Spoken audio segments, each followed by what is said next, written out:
தாராபுரம் நகர அதிமுக சார்பில் தண்ணீர் பந்தல் திறப்பு. திருப்பூர் மாவட்டம் தாராபுரம் லக்கி பஸ் ஸ்டாப் அருகே அதிமுக சார்பில் தண்ணீர் பந்தல் திறப்பு விழா நடைபெற்றது.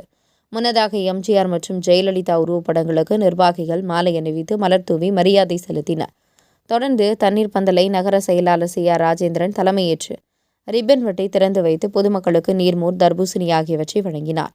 அதிமுக நகர பொருளாளர் சின்னப்பன் என்கின்ற பழனிசாமி முன்னிலை வகித்தார். இந்நிகழ்ச்சியின் போது பேசிய நகர செயலாளர் CR ராஜேந்திரன் தெரிவிக்கையில், அதிமுக பொதுச் செயலாளர் எடப்பாடி பழனிசாமி, தலைமை கழக கொறடா வேலுமணி, திருப்பூர் கிழக்கு மாவட்ட செயலாளர் CR மகேந்திரன் ஆகியோருக்கு நன்றி தெரிவித்து, தாராபுரத்தில் கத்திரி வெயிலின் தாக்கம் வழக்கத்துக்கு மாறாக 110 டிகிரியை எட்டியது. இதனால் பொதுமக்கள் கடுமையான பாதிப்புக்கு உள்ளாகினர்.